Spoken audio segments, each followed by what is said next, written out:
How are we doing? Been meaning to make this video for quite a while now, and since making the first barbecue, which we tried out at the weekend, I'm now going to try and fully document the second one. It's, first thing I did really was empty this barrel into that barrel because there's like leftover hydraulic fluid, and I'll deal with that one later. Make sure you dispose of any chemicals properly at your local tip. They have a special area for it. If you don't remember, this is the first one. Oh, there's a balloon in there. Subsequently, I've put a frame in there for the grill, and I got the grill here. I'll put a link in the description below where I got the grill from. Great guys, thank you very much for that. Focusing. So the first thing I had to do really was to pressure washer this. It's full of crap. So I'm worried about fading light and making a lot of noise outside, so I might take it into the man cave.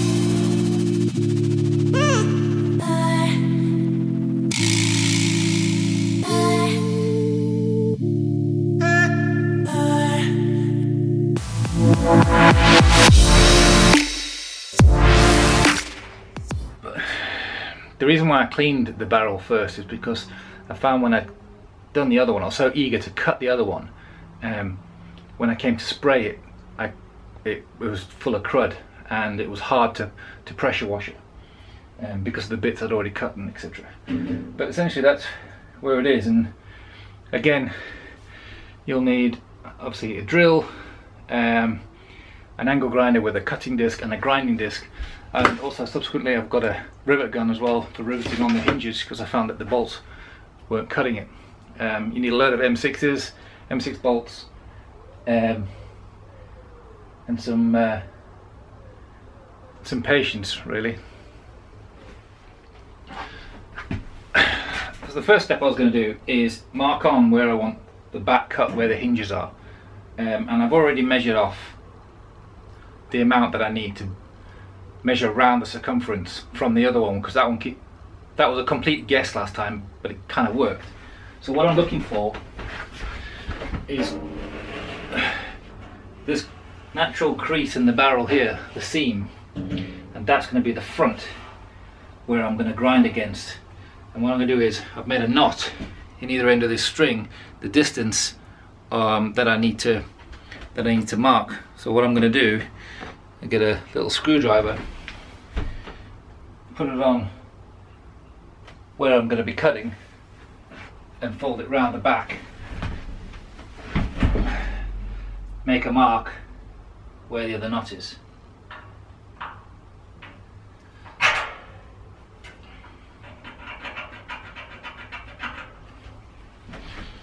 And you obviously do that all the way along. So once you mark both ends here, you notice that this barrel's got a bit of a ding there. I can straighten that out once I get in. And it may pop out once I've ground it. But to get the straight edge along there, I can't remember what I used before, so we're going to have to improvise.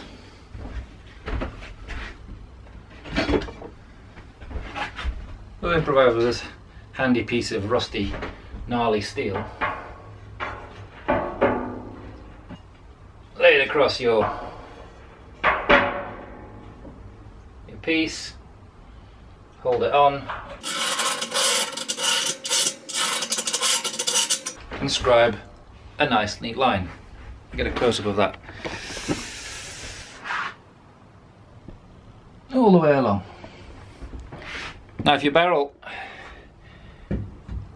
not painted, you can use a Sharpie or something sharp to scratch the metal, but majority of them are painted. If you wanted to, if you wanted to make it a lot easier, which I did think about, was putting one quick coat of the metal spray paint on first as a bit of a base, so that you can, you know, scratch and make marks and for cutting, etc. But essentially I'm going to be cutting that.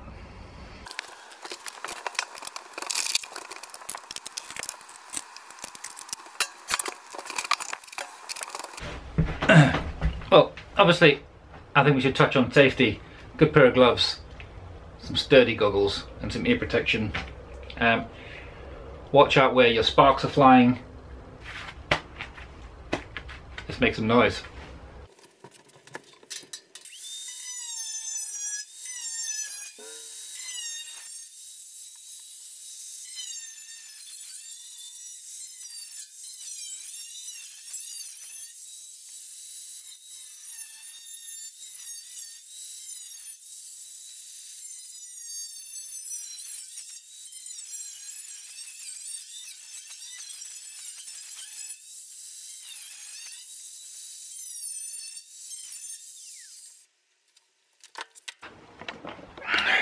Right, what you need to do, be careful of, is if you understand the makeup of the barrels,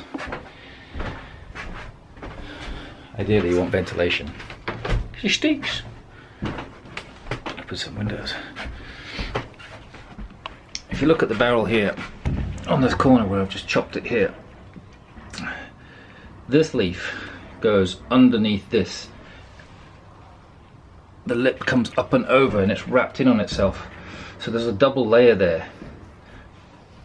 So you need to be careful just to snip the top layer, because when we come to cut the drum itself, to cut the door, we have to cut the single layer around here and not go through the top layer here. Otherwise all this falls apart. It's quite tricky and you have to, it's quite involved. So, but we're not going to worry about that just now. Now, we need to put some hinges on, because once the hinges are on, we're almost there. Well, we're not. We're like a fifth of the way there, really. Yeah. Okay, hinges.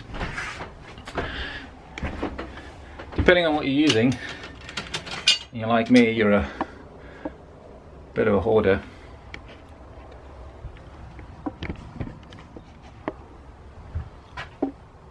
Girlfriend interruption. Where were we? Oh yeah, hinges, right. If you're like me, you collect all loads and manner of metal objects and bits and pieces.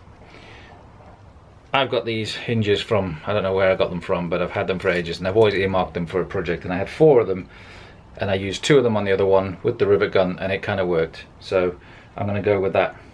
Now the positioning of the, oh, this barrel's a bit different from the other one. So the positioning of the hinges, really, you want to try and get it in this smooth bit here and this smooth bit here. And believe me, there's no science behind this. It's a case of putting them on, marking it, drilling the hole, putting the rivet in, done. I suppose I'll have to show you now. Right, okay. I can hang it up like that and you can look straight down on the thing like so.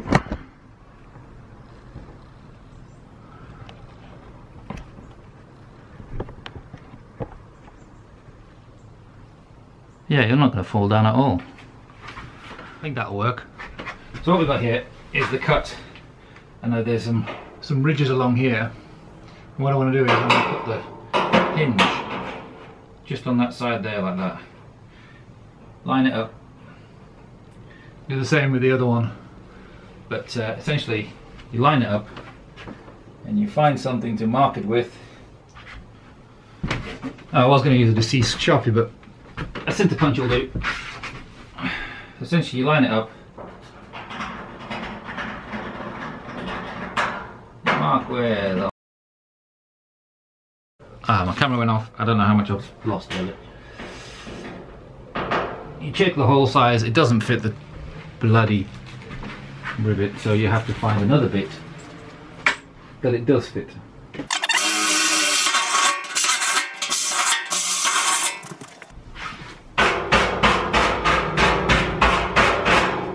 Excellent.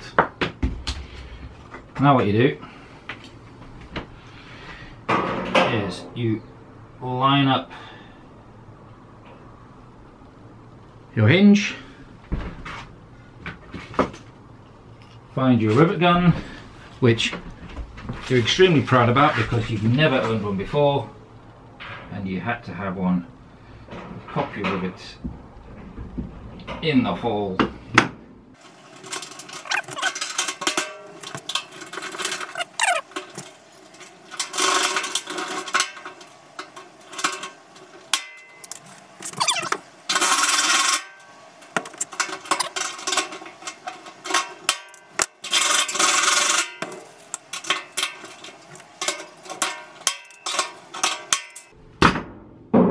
there you go, a hinge.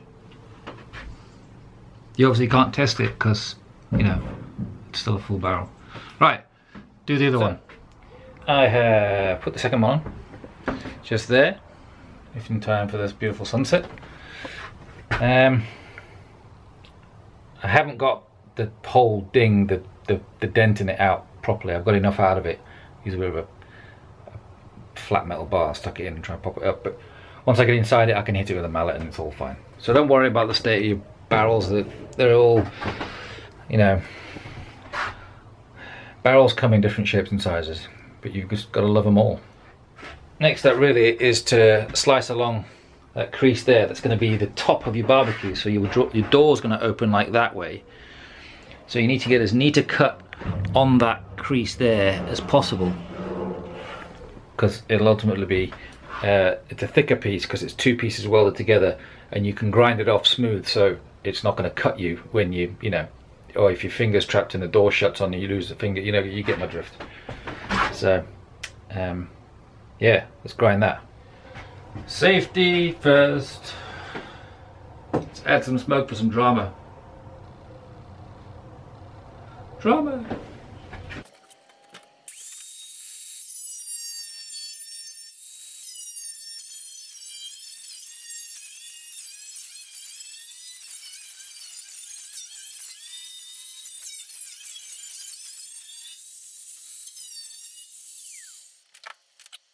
Make sure you've got ventilation here. There's some funky smoke coming out of that. Smells like... I'm not going to say it. I'll open these ports. Keep these caps because they'll be good for air control later on when you're, you know, when you're cooking food. So the next bit is a tricky bit. We need to prise away the two seams in the on the edge, two leaves, by just cutting through one of the layers, and it's about 2 mil thick, so you need to pay close attention. I know you have to get quite close to the damn thing to cut it, and then just feather it round, feather it, and start layers and cutting in layers and layers and layers until you get through, and then eventually the corner will pop up and then you can get your finger under it. Let me just do it and then I can show you.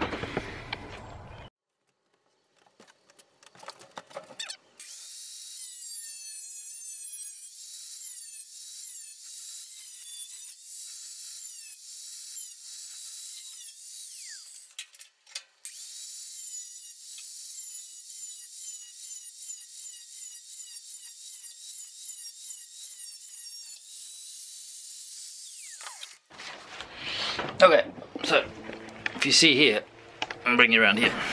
If you see here, this is now popped up because it's released itself from this this crease, and inside there's another lip. So you're only cutting through the first layer. So you do that all the way around till you hit your hinge on both sides, and then your door should open. He says, right, let me get it done and then I'll show you. If you're not dexterous with the grinder, just be careful of your fingers, because you have to get quite close and you have to use it to pry. Use your fingers to pry open. So when you start, you can start prying it away from that seam. You get your fingers on it and you work your way along, all the way along, to release it. Do that on both sides. Focus. Do that on both sides, and then you end up with this. 1 second. You end up with this. Opening. An opening barbecue. Hinges intact or in situ, working as they should.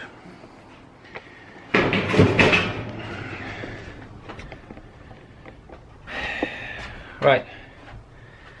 That, my friends, oh, bit of fresh air. So that, my friends, is part 1 of the build. Part 2 will be all about putting the handle on and doing the first burn and talking about the frame. Yeah, talking about the frame which I've already built and sprayed and primed and stuff. So, but we can chat through that. Yeah, remember to stay safe and don't forget to love each other. See you in part 2.